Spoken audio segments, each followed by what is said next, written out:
तो 2 दिन का ये खेल इख्तिताम हुआ।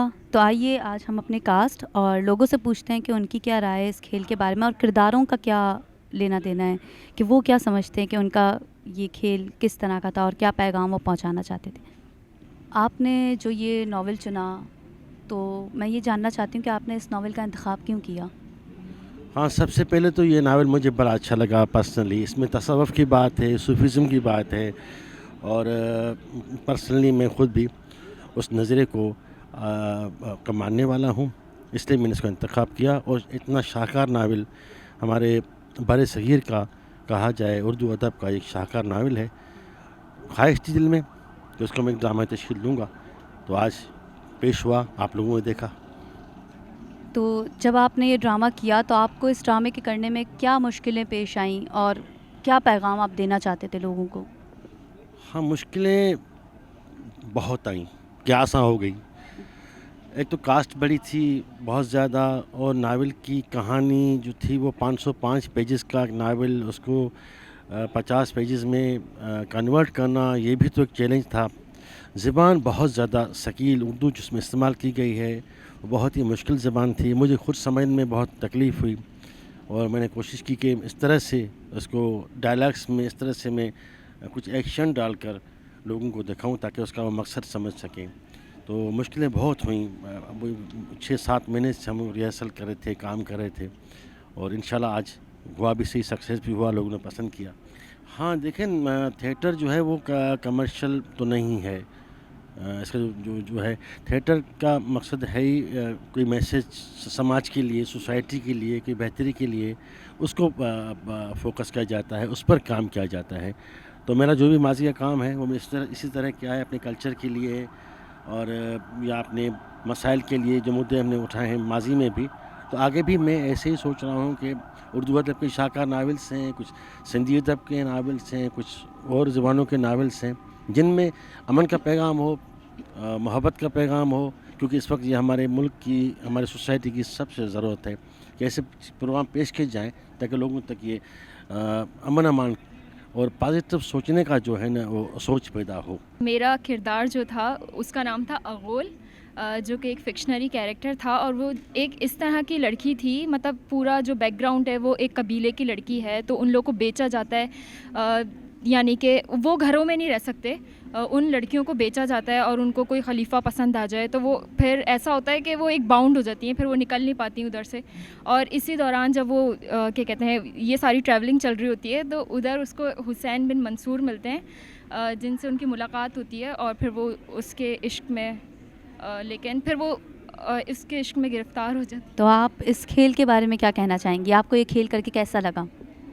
मुझे तो बहुत अच्छा लगा। इस तरह का मतलब एक्सपीरियंस नहीं होता, जैसे कि थोड़ा रिलीजियस प्ले है, तो मेरा फर्स्ट एक्सपीरियंस था और मुझे बहुत अच्छा लगा और मेरा थोड़ा इंटेंस सीन था तो मैं थोड़ा ज़्यादा खेल के बारे में क्या कहना चाहेंगे आपने अभी जो देखा? देखिए, मैं इसकी एक ही तारीफ़ जो है ना बहुत ही अच्छे से कर सकता हूँ कि इसमें जितने भी आर्टिस्ट हैं वो ज़्यादा थे, मेरे ख्याल में 20 के करीब थे।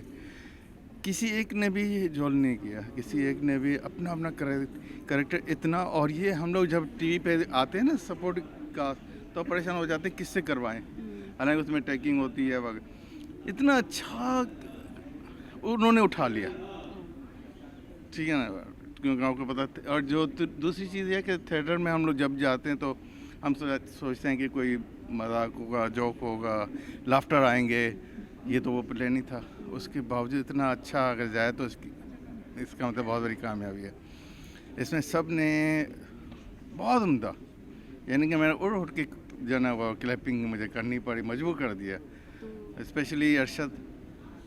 आपको लगता है कि इस तरह के खेल और इस तरह के जो टॉपिक्स होते हैं उनको उठाना चाहिए? बिल्कुल उठाना चाहिए, क्योंकि थिएटर हम सिर्फ ये ना सोचें कि कोई लाफ्टर के लिए आएंगे और हंस के फिर भूल के चले जाएंगे। तो इस तरह के प्लेस बिल्कुल होने चाहिए, बिल्कुल। खेल देखा, आप इसके बारे में कुछ कहना चाहेंगे?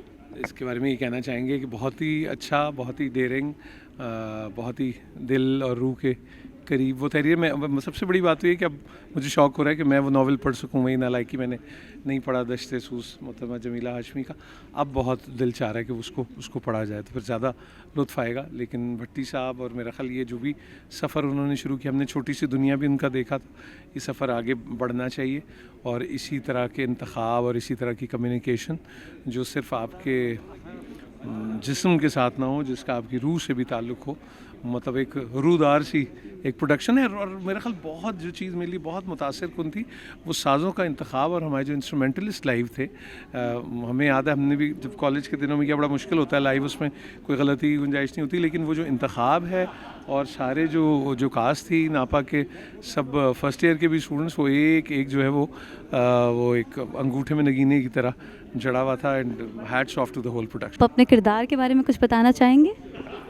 दश्त-ए-सूस में हुसैन के जो वालिद हैं मंसूर हल्लाज, उनका किरदार मैंने किया और काफ़ी अरसे बाद, बल्कि पहली बार नापा में इस तरह का खेल हुआ और मैं शुक्रगुज़ार हूँ शाहनवाज़ भट्टी का, जिन्होंने मुझे इस किरदार के लिए चुना। एक मुश्किल किरदार था और बड़ी ज़िम्मेदारी थी और मैं उम्मीद करता हूँ कि मैं उस पर पूरा उतराऊँगा। इस खेल के ज़रिए भी यही बताया गया कि आखिर में उनको दार पे जाना पड़ा और उनको सज़ाए मौत हुई और यही एक बहुत बड़ा सबक है और अमन का, मोहब्बत का, आजिज़ी का ये पैगाम है इस खेल के अंदर जो हमको समझना चाहिए। और शरीयत क्या है, तरीक़त क्या है और अल्लाह के अहकामात क्या हमसे चाहते हैं, हम उनको कैसे बजा लाएँ, ये इसके पीछे एक बहुत बड़ी पाबंदी है। जैसे मेरा एक उसमें डायलॉग भी है कि हर आज़ादी की एक पाबंदी होती है, तो ज़ाहिर है ये ख़ुद एक रविश इस तरह की पाबंदी है कि इंसान को शरीयत के हिसाब से पाबंद रहना होता है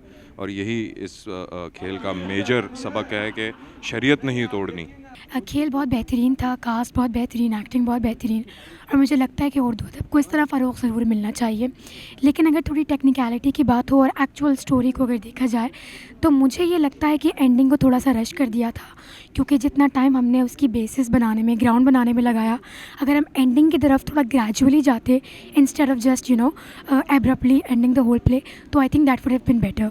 but overall it was a great play. मैंने गौर से देखा हुआ है और लोगों को देखा, बिल्कुल माँ खामोशी से देख रहे और शौक़ से देख रहे थे। ड्रामा मुझे बहुत अच्छा लगा और करेक्टर के हिसाब से, और इस तरह ड्रामा होना चाहिए।